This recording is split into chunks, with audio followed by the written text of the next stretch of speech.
지방 이식은요, 보통 허벅지, 복부 이런 데서 많이 뽑죠. 왜냐? 일단 많잖아요. 그러니까 거기서 좀 뺀다고 해서 먼 일이 나지 않아요. 그런데 어디가 모자라요? 얼굴, 가슴, 엉덩이 이런 곳에 지방이 모자라죠. 그렇기 때문에 그런 곳에 지방을 이식하는 거예요. 우리가 얼굴에 지방 이식을 할 때 배에서 지방을 빼서 얼굴에 집어넣었을 땐 그 지방이 배의 성격을 띱니다. 배의 지방은 어떤 성격을 띱니까? 죽어라고 안 빠져요. 그 죽어라고 안 빠지는 지방이 얼굴로 옮겨왔을 때 잘 빠지지 않는 거죠. 자, 그러면 지방 이식을 했을 때 많게는 한 7, 80cc가 들어가는 분도 계신데요. 그렇게까지 많이 하면 부자연스러울 수 있어요. 적게는 여기 조금 이렇게 하면은 한 20cc면 충분하겠지만 많게는 한 7, 80cc 이렇게 필요합니다. 그 다음에 2차 하죠. 필요에 따라서 3차를 하기도 합니다. 왜 2번, 3번 넣어야 돼? 이렇게 물어보시는 분들이 계세요. 그 이유는요. 첫 번째, 지방은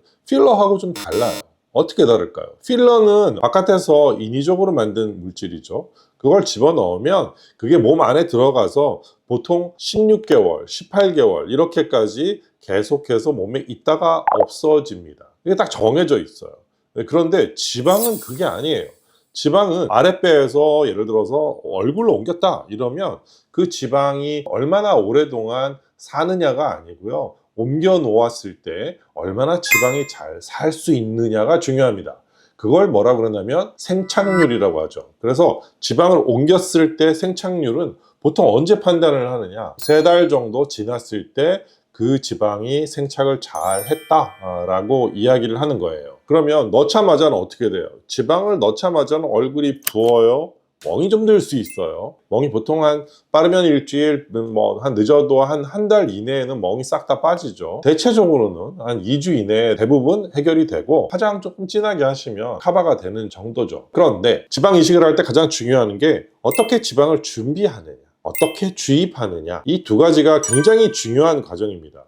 어떻게 준비를 하나요? 지방을 뽑는 과정도 굉장히 중요하죠. 그렇지만 예전 다른 영상들 좀 보시고요. 프로세싱을 한다 그러죠. 지방을 준비하는 거예요. 지방을 얼굴에 집어넣기 위해서는 몇몇 가지 방법이 있어요. 예전에는 그냥 지방 잘 빼서 물기 빼가지고 지방세포를 살살 조금씩 집어넣는 거를 하는 방식이었다면, 그렇게 한다 하더라도 나타나는 부작용이 어떤 게 있냐면 지방세포가 알알이 이렇게 있지 않고요. 얘네가 막 뭉쳐요. 안에 들어갈 때 예를 들어 섬유질도 같이 들어갔어요. 그러면 섬유질과 지방이 이렇게 뭉쳐서 이런 데 만졌을 때 작은 구슬 같은 게 만져집니다. 이런 걸 석회화되었다라고 하는데, 석회화되어 있는 것들이 만져지는 거죠. 또는 눈 아래에 피부가 굉장히 얇은데 이 얇은데 밑에다가 탁 집어넣는데 매끈하게 이렇게 생착이 안 되고 약간 울퉁불퉁하게 될 가능성이 높아요. 이런 것들을 보완하기 위해서 만들어진 기기가 있는데 이름하여 에디나이저라는 기기예요. 에디나이저라는 기계는 지방세포들이 있는데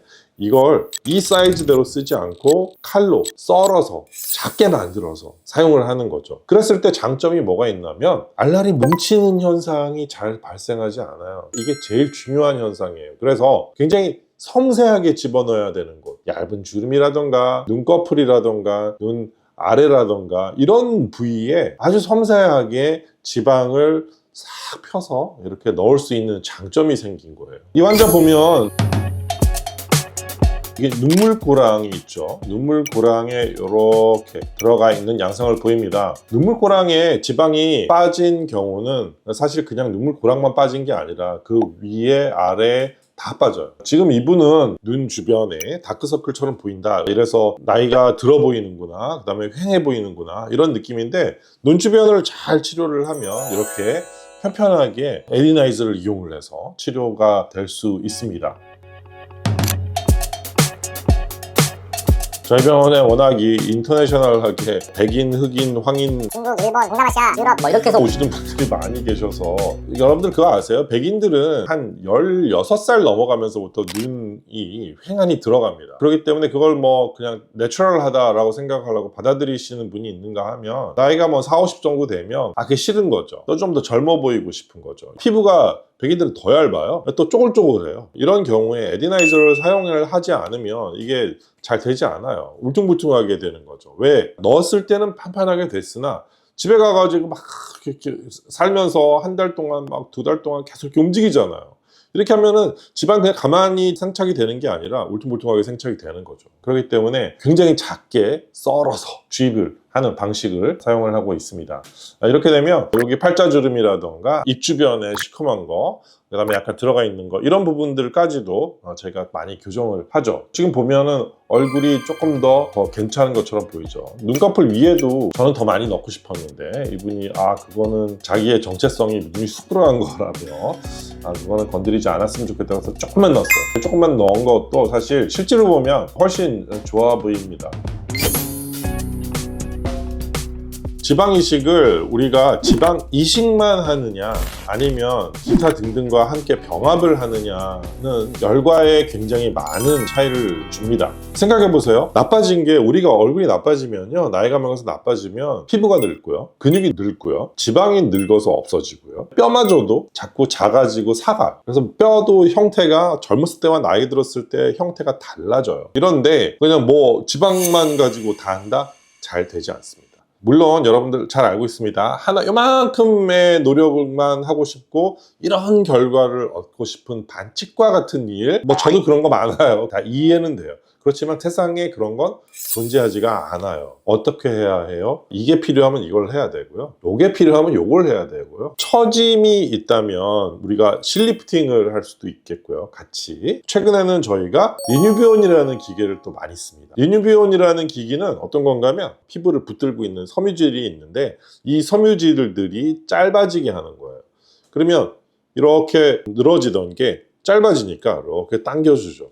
이렇게 당겨지게끔 만드는 걸 리뉴비온이라는 기계를 사용해서 사용을 하고 있는데 이마, 눈가도 되고요, 그 다음에 볼살 다 돼요. 왜냐하면 캔들라가 1mm로 굉장히 얇은 게 사용이 되기 때문에 이런 모든 부위가 같이 사용이 됩니다. 그래서 리프팅은 리프팅대로, 볼륨이 빠져 있는 곳은 지방 이식을, 피부를 위해서는 줄기세포를 주사를 하거나 니들 RF 같은 것들로 상처를 일부러 줘요.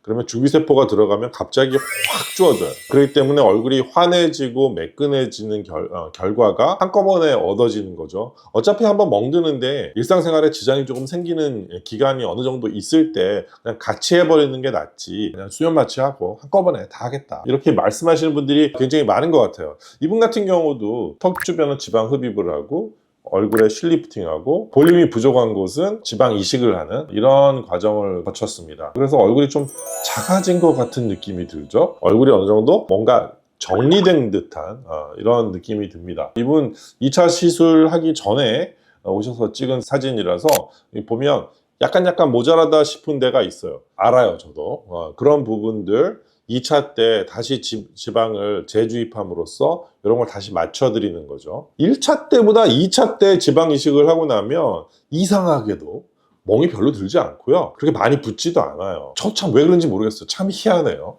그런데 1차 때는 멍도 많이 들고 붓기도 많이 부었던 분들이 2차 때는 멀쩡하기 때문에 아주 편안하게 잠깐 시간 내서 하고 가시고 이렇게 할 수 있습니다. 피부가 너무 얇은 백인들은 잔주름도 굉장히 많고 거칠기 때문에 동양인 분들보다 훨씬 많이 들어가는 경향이 있어요. 그래야지 어느 정도 펴져요. 그랬을 때 얼굴이 좀 빵빵해 보인다 라는 생각이 들 정도로 이렇게 지방 이식을 해놓으면 시간이 좀 지나면서 또 다시 조금씩 좋아져서 굉장히 만족할 만한 그런 결과를 얻을 수 있고요. 피부 자체도 좋아져야 되기 때문에 피부의 이 텍스처가 좋아지기 위해선 줄기세포 치료를 같이 하는 걸 요즘에는 제가 적극적으로 권하고 있습니다. 50대 정도 되면 많은 분들이 내 광대가 너무 나온 것 같아 라고 생각하시는 분들이 많아요. 지금 아마 시청자분들 중에도 내 광대 너무 큰 것 같은데 이렇게 생각하시는 분들 계실 거예요. 근데 대체적으로 보면 광대는 변하지 않았어요. 광대는 안 변했는데 관자놀이와 이 볼 밑에 살이 많이 빠지다 보니 상대적인 거거든요. 여기가 튀어나와 보이는 거죠. 그래서 광대를 줄이겠다라고 오시는 분들 대부분은 사실 광대를 줄일 게 아니라 지방 이식을 하셔야 하는 분들이 굉장히 많아요. 그걸 만약에 뼈를 쳐서, 광대 축소는 뼈를 쳐서 뼈가 이렇게 들어가게끔 만드는 거거든요. 이런 수술을 하면 이 피부가 어디 갈 데가 없어서 밑으로 다 쳐져요. 그래서 나이가 갑자기 확 들어 보이는 경향이 생길 수 있습니다. 누구나 해당되는 건 아니에요. 젊은 사람들은 그렇지 않죠. 그런데 나이가 드신 분들은 절대로 이 광대를 해결하기 위해서 뼈를 치는 거를 하는 게 아니라 주변부에 지방을 넣음으로써 이분처럼 이렇게 동그랗게 얼굴을 만들어주는 계란형 얼굴을 만드는 거죠. 여자의 가장 예쁜 얼굴형은 계란형. 나이가 60 정도 되시면요, 나이가 더 들어 보이는 경우가 있고요. 60인데 50 같은 분이 있고 40 같은 분이 계세요. 내 나이는 숫자에 불과하고 내 얼굴은 최대한 가꾸어서 예쁘게 살아가는 게 중요한 것 같아요. 그 중에 가장 중요한 부분 중에 하나가 바로 얼굴의 볼륨이에요. 볼륨이 가득 채워져 있을 때 훨씬 더 예쁘죠. 얼굴 살이 많이 빠지면 나이가 굉장히 많이 들어 보입니다. 피부도 처지고 지방도 처지고 다 처지거든요. 이럴 때 지방을 넣음으로써 얼굴이 훨씬 더 젊어져 보이는 그런 경향을 만들어낼 수 있습니다. 여러분들도 어떤 고민을 하시고 계신지 모르겠는데, 나이가 들어가면서 그 나이 들어가 보이는 걸 좋아지게 하기 위해서 지방 이식을 선택을 하신다면 지방 이식뿐만 아니라 몇몇 가지 같이 하는 거를 권해드리고요. 그것들이 합쳐져서 시너지 효과를 만들어낼 때 훨씬 더 젊어져 보일 수 있습니다.